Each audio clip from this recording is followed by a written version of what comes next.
Ya, mesin manufaktur Asia mulai kehilangan tenaga. Korea Selatan mencatat kontraksi ekonomi secara kuartalan di akhir 2025. Meski masih tumbuh secara tahunan, data menunjukkan arah yang perlu diwaspadai. Pertanyaannya sejauh mana perlambatan Korea Selatan ini berdampak ke Indonesia dan di mana titik rawannya? Selengkapnya kita bahas dalam Ekonomi Negeri K-pop Suram. Indonesia ikut terancam. Iya, kalau kita lihat grafik ini ya, memberi gambaran utuh tentang dinamika ekonomi Korea Selatan dalam beberapa tahun terakhir. Kalau misalnya kita lihat ini garis biru menunjukkan pertumbuhan secara year on year, sementara garis orange ini menunjukkan pergerakan kuartalan. Terlihat betapa volatilnya ekonomi Korea Selatan ini sejak 2019 begitu ya. Dan betapa kuatnya guncangan pandemi pada 2020 di mana pertumbuhan kuartalan terjun bebas hingga di bawah minus 3%. Dan secara tahunan juga masuk ke zona kontraksi. Namun setelah itu kita melihat fase pemulihan yang sangat tajam pada 2021 tepatnya di sini. Dan kalau misalkan kita lihat pertumbuhan year on year melonjak hingga mendekati 6% ya. Tepatnya ada di sini. Dan kalau kita lihat ini menjadi salah satu fase pemulihan terkuat dalam sejarah terbaru Korea Selatan. Masalahnya setelah lonjakan itu grafik mulai menunjukkan cerita yang berbeda. Sejak 2022 hingga 2024 garis yang berwarna biru tersebut trennya menurun ya begitu ya. Dan kalau misalnya kita lihat terlihat secara gradual. Dari area di atas 3% turun di kisaran 1%. Ini menandakan bahwa momentum pemulihan mulai kehilangan tenaga. Dan puncak tekanannya terlihat di bagian paling kanan grafik. Dan kalau kita lihat di kuartal 4 2025 di sini terlihat jelas ya. Pertumbuhan kuartalan kembali masuk ke zona negatif di level minus 0,3%. Nah ini menandakan bahwa secara kuartalan ekonomi Korea Selatan resmi terkontraksi. Sementara itu kalau kita lihat secara year on year ekonomi Korea Selatan masih tumbuh 1,5%. Ini menandakan ya secara definisi belum masuk resesi namun arah pergerakannya jelas melambat dan mengarah ke zona resiko. Inilah yang membuat data ini menjadi krusial karena kontraksi kuartalan seringkali menjadi sinyal bahwa sebelum tekanan itu benar-benar tercermin dalam data tahunan. Dengan kata lain, grafik ini menunjukkan bahwa fase pemulihan telah berakhir dan ekonomi Korea Selatan kini memasuki fase late cycle. Fase di mana momentum pertumbuhan mulai kehilangan tenaga dan resiko perlambatan lanjutan menjadi semakin nyata. Dan untuk memahami apa sih yang sebenarnya menekan ekonomi Korea Selatan di akhir 2025, kita perlu masuk ke komponen pembentuk pertumbuhannya. Kalau kita lihat ya, grafik ini menunjukkan dua cerita yang berjalan bersamaan. Grafis oranye ini kalau misalkan kita lihat ya, ini mencerminkan total ekspor non-migas Indonesia. Sedangkan yang warna biru ini menunjukkan nilai ekspor non-migas Indonesia ke Korea Selatan. Kalau kita mulai dari tren besarannya, total ekspor non-migas Indonesia mengalami lonjakan yang kuat pasca pandemi.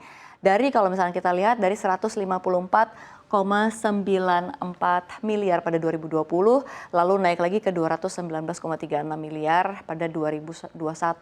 Dan mencapai puncaknya ini kalau kita lihat di 275,9 miliar pada tahun 2022. Ini adalah fase di mana perdagangan global memanas, harga komoditas tinggi dan permintaan industri global masih sangat kuat.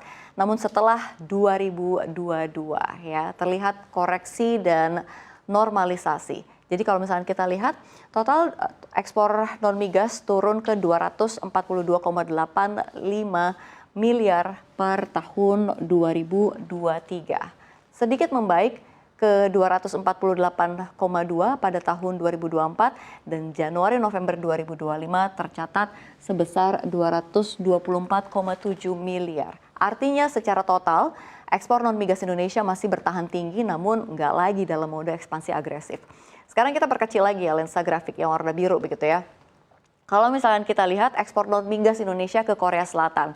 Di sini kita melihat pola yang mirip namun dengan tekanan yang lebih cepat terasa. Nilainya naik dari 5,6 ya, miliar pada 2020 menjadi 7,95 miliar pada 2021.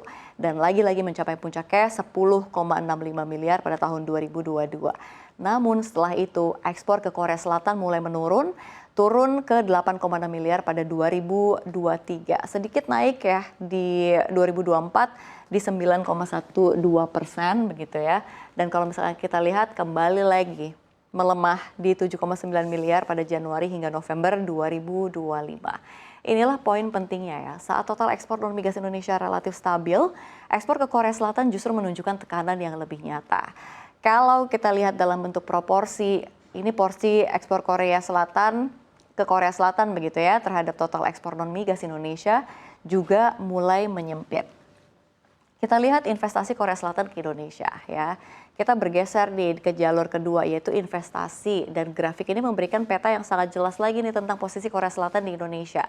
Data dari BKPM ini menunjukkan ya, sepanjang 2025 realisasi investasi asing ke Indonesia masih didominasi oleh Singapura. Ini kalau misalnya kita lihat besar sekali nilainya 17,4 miliar US dollar. Nah, di posisi berikutnya ada Hong Kong sebesar 10,6 miliar US dollar, disusul China 7,5 miliar US dollar, lalu juga ada Malaysia 4,5 miliar, Jepang 3,1 miliar, dan Amerika Serikat 2,97 miliar, dan Korea Selatan ya hanya 1,98 miliar. Di antara deretan negara besar itu Korea Selatan berada di posisi ke-7, namun dengan profil investasi yang berbeda dari negara lain, dengan investasi kalau kita lihat tadi ya 1,98 miliar pada 2025. Secara angka porsi Korea Selatan ini memang nggak dominan, namun angka ini tetap penting karena investasi Korea Selatan bukan sekadar besaran nilai, tapi juga soal karakter investasinya. Investasi di Korea Selatan umumnya masuk ke sektor manufaktur, elektronik, otomotif, baja, hingga hilirisasi mineral. Sektor-sektor ini bersifat padat modal, pada teknologi, dan berjangka panjang. Itulah mengapa ya saat ekonomi Korea Selatan melambat, dampaknya ke Indonesia nggak selalu datang dalam bentuk penarikan investasi, melainkan dalam bentuk penundaan, lalu juga ada pengereman ekspansi atau pergeseran timeline proyek.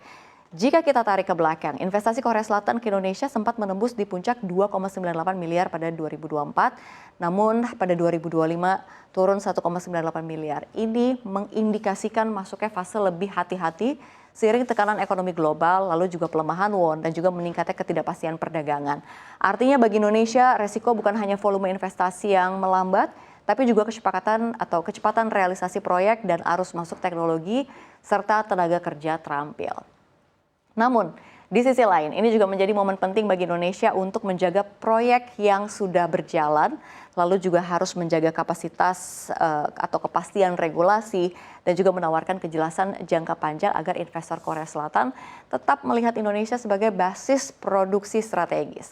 Karena dalam kondisi global yang melambat, investor nggak mencari negara tercepat, tapi negara yang paling pasti gitu ya.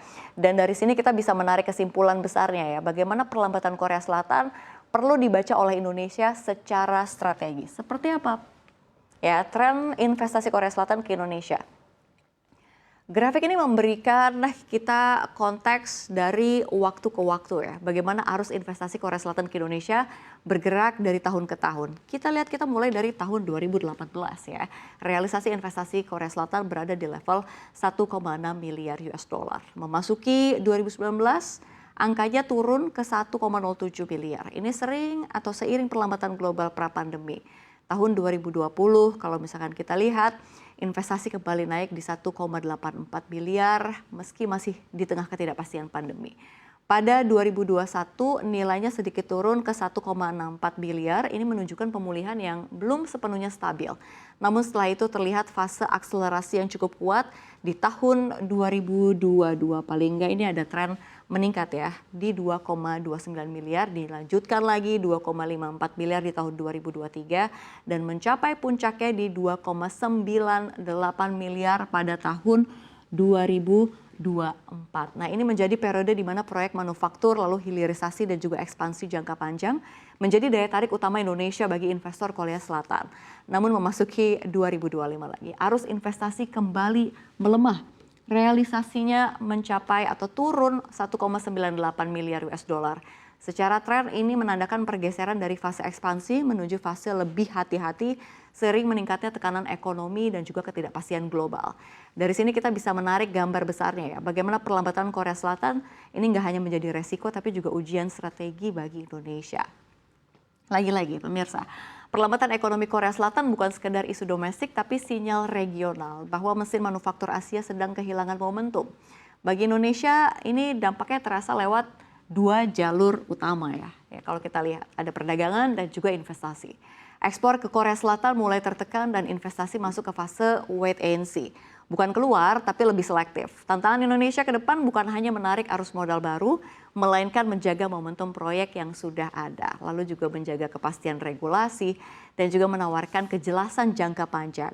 Karena di saat dunia melambat, negara yang paling siap dan yang paling konsisten akan tetap menjadi tujuan investasi meski arus global nggak lagi seagresif sebelumnya.